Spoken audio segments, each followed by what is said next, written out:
نبی پاک شادی کے بعد حضرت فاطمہ کو لینے گئے، کہا فاطمہ چلا لینے آیا ہوں، تربیت خود کی تھی۔ بی بی صاحبہ کہنے لگی حضور نبی کا حکم ہے کہ باپ کا؟ نبی کا حکم نام ماننا کفر ہے، نبی کا حکم کہ باپ کا، حضور نے فرمایا باپ کا۔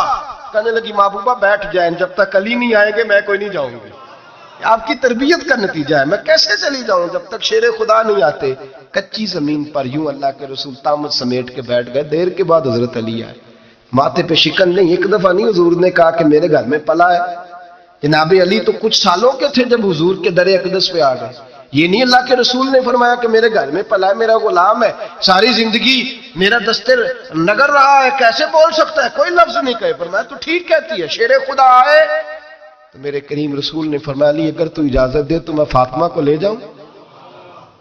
تو کہا یا رسول اللہ میں آپ کو اجازت دوں، تو امیر حرم، میں فقیر بے نوا، تو کجا من کجا، حضور میں آپ کو اجازت دوں؟ فرمایا بھائی فاطمہ نہیں مانتی، کہتی ہے وہ کہے او میرے بھائی دین جب آئے گا نا، دین جب آئے گا، سیدہ طیبہ طاہرہ حضرت خدیجہ الکبریٰ کی سہیلی ملنے آئی، اور حضرت خدیجہ کے پھٹے ہوئے کپڑے اور پیبند والے کپڑے دیکھ کے تو رو پڑی، کہنے لگی تم مکے کی ملکہ تھی اور دنیا تیری مثال دیتی تھی، اور خدیجہ یہ تو نے کیا حال کر لیا؟ فرمایا چپ کر، میں اس حال میں راضی ہوں جس میں میرے رسول راضی ہیں۔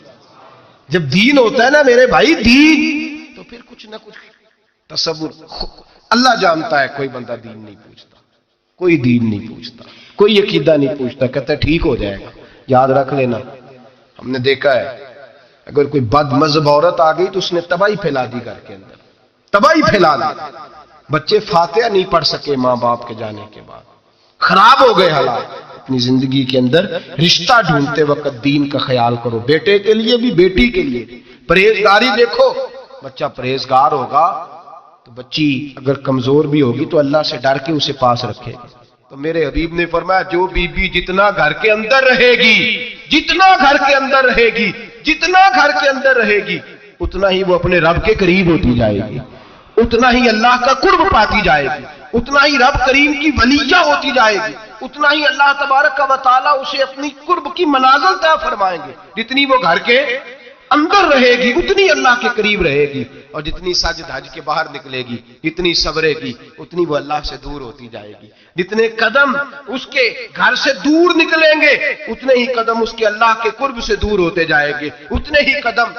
مائیں تمہاری دعائیں قبول ہوں گی، میری ماؤں تب قبول ہوں گی جب تم گھر میں رہو گی۔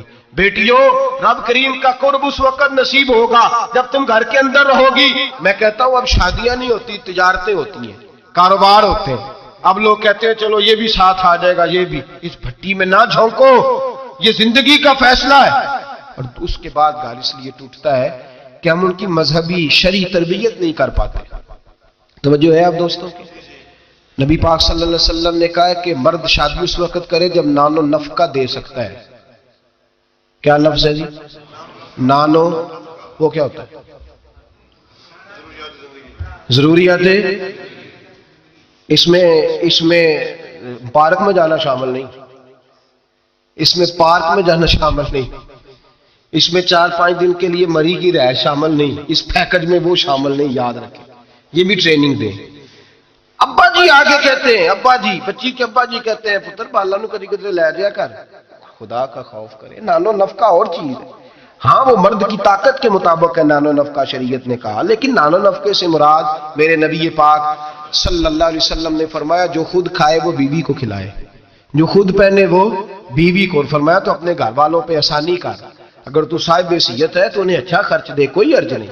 فرمایا اگر تو بال بچوں کو بھی کھلائے گا تو اللہ تجھے صدقے کا ہی ثواب عطا فرمائے گا، لیکن اس کے اندر جو ڈیمانڈز ہیں، جو مطالبات ہیں، جو روز بروز بڑھتی ہوئی خواہشات ہیں، جو طرح طرح کے مسائل ہیں، اس کے اندر یہ شامل نہیں ہے کہ اگر بچی کی جو ہے وہ شادی ہوگی رشتہ داروں میں تو وہاں بھی 2 لاکھ اس میں نان نفقے میں شامل ہے، یہ کوئی شامل نہیں، وہ اس کی حیثیت کے مطابق سلامی ہے۔ ہم لوگوں نے بچوں کو یہ سمجھایا ہی نہیں، تم نے اپنے گھر کے اندر گزارا کرنا ہے، جس طرح کے بھی حالات ہو تم نے اپنے گھر کے اندر رہنا ہے، وہاں رہ کے تم نے اپنا وقت گزارنا ہے۔ نہ بچے کو، اگر بچے کی تربیت کی جائے گی تو وہ بھی کبھی نہیں دیکھے گا سسرال کے ہاتھوں کی طرف، کبھی گھر نہیں ٹوٹے گا، محنت سے کمائے گا، جد و جہد کرے گا، اور اگر بچی کو سمجھایا جائے گا وہ بھی ناجائز مطالبات نہیں کرے گی۔ اپنی عزت کو اپنے گھر کے اندر محفوظ کرے گی. میرے نبی پاک صلی اللہ علیہ وآلہ وسلم نے ارشاد فرمایا کثرت کے ساتھ عورتیں جہنم میں جائیں گی. یا رسول اللہ کیوں؟ فرمایا ایک تو وہ غیبت زیادہ کرتی ہیں، دوسرا اپنے خامند کی ناشکری بہت کرتی ہیں. ہر بات میں کہتی ہیں نہیں یہ بھی کوئی نہیں، یہ بھی کوئی نہیں، ساری زندگی رو کے گزار دیتی ہیں، دو کی ختم نہیں ہوتے. یہاں بھی مسئلہ یہاں بھی مسئلہ ہے. تربیت کریں، ان کو سمجھائیں. وہ گھر ٹوٹ جاتا ہے جس گھر کے اندر ناجائز مطالبات ہونے لگتے ہیں، وہ گھر ٹوٹ جاتا ہے. درجنوں لوگ ایسے ہیں جو سوسائٹی میں آگے بڑھنے کے لیے ڈاکو بن گئے، بیسیوں لوگ ایسے ہیں جو معاشرے کے برابر ہونے کے لیے قاتل بن گئے. زمانے میں آپ کو بے حساب اور لاتعداد لوگ ایسے ملیں گے جو اپنے گھر والوں کے مطالبات پوری کرنے کے لیے اپنی زندگی داؤ پہ لگا گئے. نشہ بیچا، گلے کاٹے، انہوں نے خون بہائے، انہوں نے ظلم کیے. نہ ایسے مطالبات کی عادت بنائیں. اپنے گھر کے اندر فقر کے ساتھ، درویشی کے ساتھ گزارا کرنا سیکھیں. میرے نبی پاک سید عالم صلی اللہ علیہ وسلم نے نان نفقہ مرد کی حیثیت کے مطابق رکھا ہے. عورت کو کہا ہے کہ تو اس لیول کے اندر رہ کے اپنے اوقات کو صرف کرے گی. نہ بچوں کو اتنی بڑی بڑی عادات کا شکار کریں کہ بعد میں ان کے معاملات بگڑ جائیں. میرے حبیب پاک صلی اللہ علیہ وسلم نے فرمایا مرد پر اس کی طاقت کے مطابق ہم نے ڈالا. دوسری بات یہ کہ جب پہلی بات یہ کہ بنیاد ٹھیک نہ ہو تو گھر ٹوٹ جاتا ہے. دوسری بات یہ کہ جب مطالبات ضرورت سے زیادہ ہو، وہ مرد کے ہوں یا عورت کے ہوں، پھر بھی گھر قائم نہیں رہتا. عورت سے جو مرد مطالبہ کرے گا وہ بھی اس کی طاقت، اس کی ہمت کے مطابق اس سے مطالبہ کرے گا، اس سے زیادہ کوئی مطالبہ وہ نہ کرے. عورت بھی جو مطالبہ، اس بات کو آپ سمجھیے ذرا، اس کی وضاحت نہیں ہو سکتی، اس اشارے کو سمجھیے. مرد بھی بیوی سے اس کی طاقت سے زیادہ مطالبات نہ کرے، اور عورت بھی اس سے کوئی ایسا مطالبہ نہ کرے جو مرد پورا نہ کر پائے. میرے حبیب پاک علیہ السلام نے بقدر ضرورت ان پر فرائض رکھے. پھر آگے بڑھیے. گھر کے ماحول کے اندر باہر والی ٹینشنیں کبھی نہ لے کے جائیں ورنہ گھر ٹوٹ جاتا ہے. جو باہر کی ٹینشنیں ہیں نا ان کو باہر چھوڑیں. زندگی میں جو آدمی کسی کی غلطی کسی پہ ڈالتا ہے وہ بہت بڑا ظالم جابر ہوتا ہے.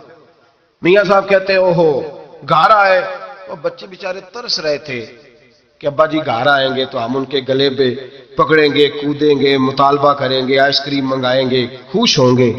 اور یہ صاحب گھر گئے تو کہتے ہیں پرا لے جاؤ، میں بڑا تھکے آیا ہوں، میرے نیڑے کوئی شے نہ آئے.